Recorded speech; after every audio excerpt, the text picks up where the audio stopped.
Shalom Bapak Ibu Saudari terkasih. Saudaraku, hari-hari ini kita semakin mendekati akan hari H di mana dalam pesta demokrasi tahun 2024 ini kita akan sama-sama melaksanakan akan pemilihan umum di mana kita akan memilih presiden siapa yang nanti akan memerintah selama 5 tahun ke depan, dan juga pileg ya. Anggota legislatif siapa yang akan kita coblos, partai mana yang kita pilih. Saudaraku, saya hari-hari ini menerima banyak komentar-komentar dan juga berseliweran akan artikel-artikel yang masuk. Tidak semua saya baca, karena kalau baca semua habis waktu, saudaraku. Tapi ada satu yang cukup bagus. Bunyinya begini, ini ada gambarnya orang bersalaman begitu ya. Jangan gara-gara beda pilihan capres, persahabatan kita semua terganggu. Nah, ini peringatan yang baik, saudara. Ya, kita anak-anak Tuhan juga jangan sampai karena beda pilihan, kita sampai akhirnya menjadi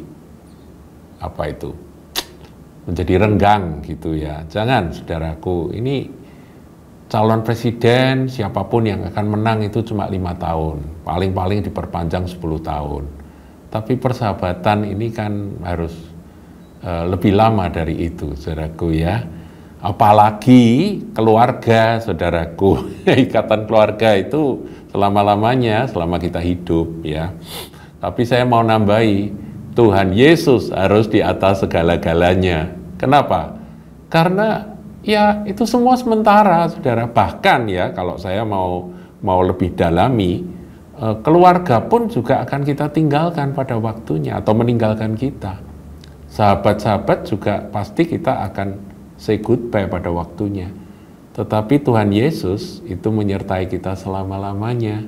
Dan nanti ketika kita selesai dengan hidup kita di bumi sementara ini, kita akan kekal selama-lamanya. Kekal, saudaraku, nggak ada hitungan waktu lagi bersama dengan Dia. Jadi saya mau katakan Tuhan Yesus itu yang terpenting, yang terutama di dalam hidup kita sebagai anak-anak Tuhan. Pilpres itulah ya rame-rame boleh, beda pendapat, diskusi boleh, nyoblos mana juga boleh, sambil kita berdoa. Kita punya tanggung jawab juga loh, saudaraku ya. Kita punya tanggung jawab untuk bangsa dan negara kita. Gereja itu juga sebagai agen tunggal kerajaan Allah juga punya tanggung jawab. Tapi itu tidak melampaui akan yang terpenting, yaitu Tuhan kita, Yesus Kristus, itu yang harus terutama. Kemudian keluarga, jangan sampai keluarga jadi ribut, terpecah. Ayahnya milih ini, ibunya milih itu, anaknya milih yang lain, ya enggak apa-apa, saudaraku, biar. Ya kalau bisa didiskusikan, pelan-pelan, akal sehat, dan juga kemantapan hati bisa di-sharekan, ya silakan. Ya. Tapi itu sementara, saudaraku. Langit dan bumi akan berlalu, tapi firman Tuhan tidak akan berlalu. Nah, saudaraku, saya ingin share akan firman Tuhan. Ya, ini terambil dari kitab Daniel. Daniel pasal yang kedua, ayat yang ke-44. Ya. Tetapi pada zaman raja-raja, Allah semesta langit akan mendirikan suatu kerajaan yang tidak akan binasa sampai selama-lamanya. Saudaraku, raja-raja di bumi ini, kalau zaman sekarang ya presiden, penguasa siapapun di bumi ini, mereka datang dan pergi. Ada yang baik, ada yang kurang baik, ada yang jahat, tapi mereka datang dan pergi. Bahkan sebuah, saudaraku, kegemilangan dari sebuah negara itu pun nanti pada suatu saat akan redup. Ya, jadi peradaban itu pasti akan berganti, saudara. Kalau itu sejarah saudara amati ya, sejarah dunia ini, peradaban itu bisa moncar pada satu era, satu waktu, tapi nanti tiba-tiba bisa redup. peradaban itu akan datang dan pergi, saudara. Demikian kemuliaan, kemegahan, kegemilangan dari sebuah negara itu datang dan pergi. Jadi saudaraku, kita jangan terlalu berharap pada yang sementara. Tetapi apa kata firman Tuhan? Pada zaman raja-raja, artinya sementara dunia ini masih ada pemerintahan-pemerintahan, ya, dalam bahasa pada zaman Daniel itu raja-raja. Allah semesta langit, jadi pencipta langit dan bumi, akan mendirikan suatu kerajaan yang tidak akan binasa sampai selama-lamanya. Ini yang kita doakan dalam doa Bapa kami. Datanglah kerajaanmu, jadilah kehendakmu. Hanya ketika kerajaan Allah itu datang, maka seluruh kehendak Allah itu akan terjadi. Ya, jadi kalau sekarang ini kehendak Allah tergenapi di sini, di situ, tapi masih ada banyak kehendak Allah yang belum tergenapi.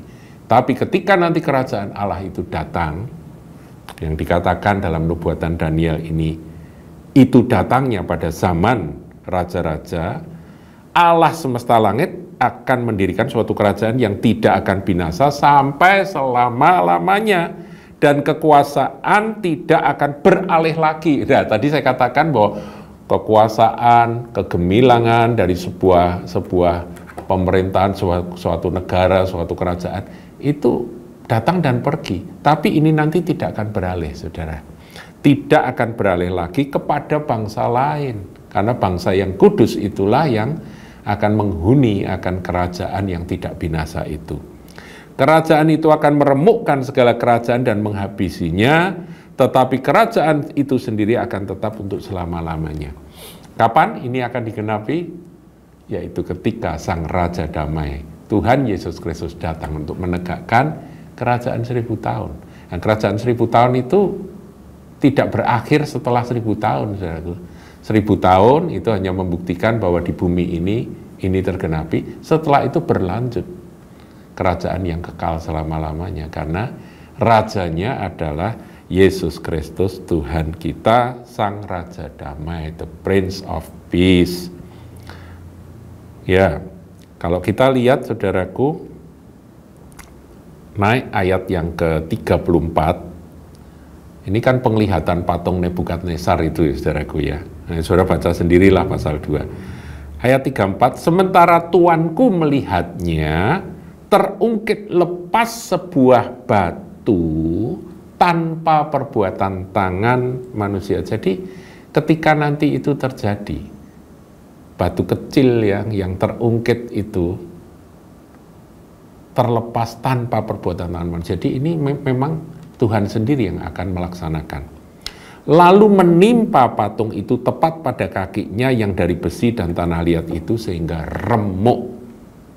Ayat 35, maka dengan sekaligus diremukkannya lah juga besi, tanah liat, tembaga, perak, dan emas itu. Jadi seluruh patung yang dimimpikan oleh Nebukadnezar itu hancur seperti sekam di tempat pengirikan pada musim panas. Itu ayat 35, ya. Lalu angin menghembuskannya sehingga tidak ada bekas-bekasnya yang ditemukan. Tetapi batu yang menimpa patung itu menjadi gunung besar. Ini gunung batu keselamatan kita yang memenuhi seluruh bumi. Tentunya ini bahasa figuratif, saudaraku. Gunungnya itu bukan terus batunya benar-benar batu, kemudian gunungnya benar-benar gunung memenuhi seluruh bumi, bukan harafiah, tapi kerajaannya itu memenuhi seluruh bumi.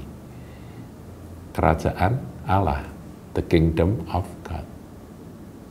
Jadi saudaraku, ayo kita menyikapi akan pilpres, pileg, ya kita berdoa, kita serius, kita berdiskusi, kita tidak cuek, saudaraku, dan kita harus partisipasi dalam ini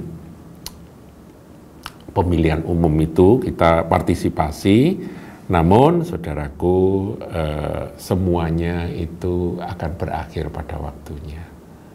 Ya, kita melihat pemerintahan Pak Jokowi yang memuaskan hampir 80 atau bahkan katanya ada 80% dari rakyat Indonesia, hasil surveinya itu puas dengan Pak Jokowi meskipun tidak sempurna. Toh harus berakhir, ya kan? Kalau nggak berakhir malah berbahaya katanya, saudaraku, ya. Harus ada penggantinya. Dan nanti penggantinya juga akan berakhir pada suatu saat, karena tidak ada yang kekal di bumi ini, saudara. Tetapi ada agenda Tuhan, yaitu Injil harus diberitakan pada segala makhluk. Itu yang harus menjadi concern kita. Jadi kalau kita berdoa untuk pemerintahan yang akan datang, doa kita itu pada ujungnya, pada akhirnya adalah bagaimana agenda Tuhan itu harus tergenapi atas Indonesia. Nanti saudara baca sendiri, yang harus terjadi atas Indonesia adalah Yesaya 60 ayat 7, 8, dan 9. Baca itu. Saudaraku,